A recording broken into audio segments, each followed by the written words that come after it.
Algérie, le régime débloque un budget record de 23 milliards de dollars pour l'armée.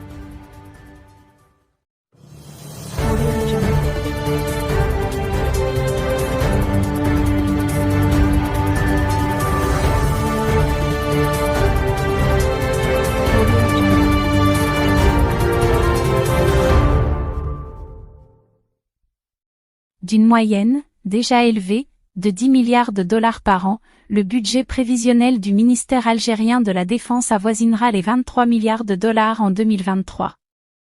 Un bond de plus 120% qui transforme la région en poudrière et vise à entraîner davantage le Maroc dans la spirale de la course à l'armement. Quelque 22,7 milliards de dollars. C'est le budget prévisionnel établi par la junte algérienne, voué à être inscrit dans le projet de loi de finances de l'exercice 2023, et qui sera dédié à la seule armée. Généralement établi autour de 10 milliards de dollars annuellement, soit plus du septième du produit intérieur brut algérien, un PIB estimé à 147 milliards de dollars en 2020, ce montant fait ainsi un bond de plus de 120%. Cela fait plus de 15,6% du PIB de l'Algérie consacré à l'armée. Un pourcentage stratosphérique, qui distingue l'Algérie du reste du monde, aucun pays au monde ne consacrant 15% de son PIB au budget de son armée. Comme décidé par décret par Abdelmadjid Tebboune en septembre dernier, le budget de l'armée, et de la diplomatie, est exclu de tout débat au sein du Parlement algérien, lequel, au demeurant, acquis à la junte et à son diktat. Cette forte augmentation devra donc passer comme une lettre à la poste.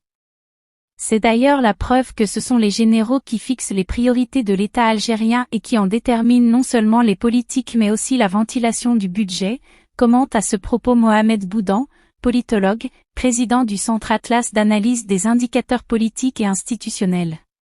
Des sources algériennes tentent de légitimer ce budget record. La visite prévue en Russie du président Tebboune et les contrats d'achat d'armes qui seront conclus pourraient expliquer cette hausse vertigineuse, indique un site algérien, proche des services de renseignement MENA-Défense, qui s'interroge sur le fait de savoir si cette augmentation sera reconduite pour les prochaines années. De fait, l'enjeu est ailleurs. Cette hausse du budget de l'armée défie toute logique, dans un pays où les habitants manquent de tout, à commencer par les produits de première nécessité, huile, lait, semoule, etc., qui étaient largement importés. Pour Mohamed Chiker, professeur universitaire et spécialiste en affaires militaires, le régime algérien entend, avec ce lourd investissement, rattraper son grand retard technologique en matière d'armement. Jusqu'ici, l'armée algérienne a toujours privilégié l'artillerie lourde russe, qui a prouvé son inefficacité dans le conflit avec l'Ukraine.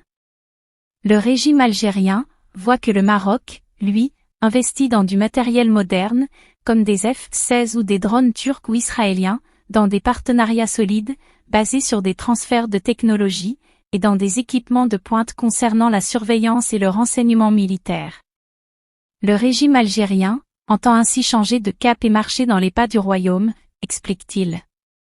Riche de sa manne gazière et pétrolière, et profitant du contexte de la hausse du prix des hydrocarbures à l'échelle mondiale à cause du conflit Russie-Ukraine, la junte dépense sa nouvelle fortune là où elle sait déjà bien le faire, dans l'achat d'armes, au détriment du développement de son économie et de la création de richesses.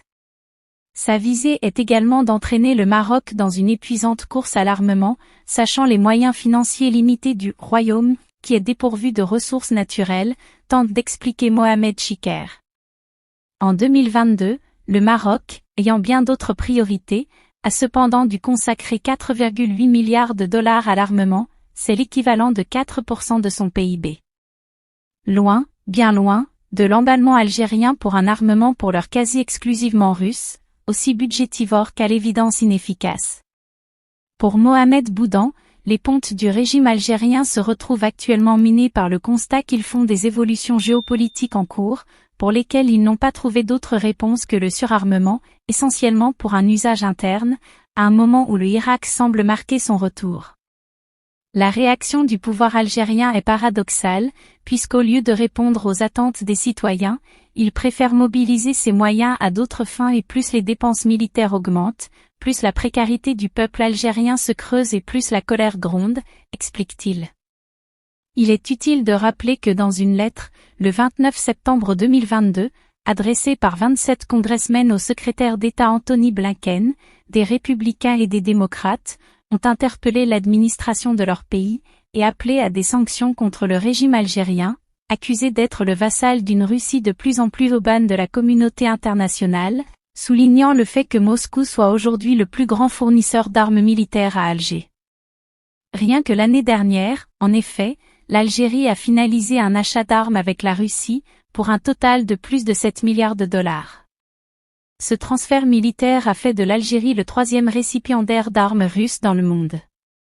Avec un budget de près de 23 milliards de dollars, il fait peu de doute que l'Algérie va une fois encore améliorer son classement sur le podium des meilleurs clients des armes russes.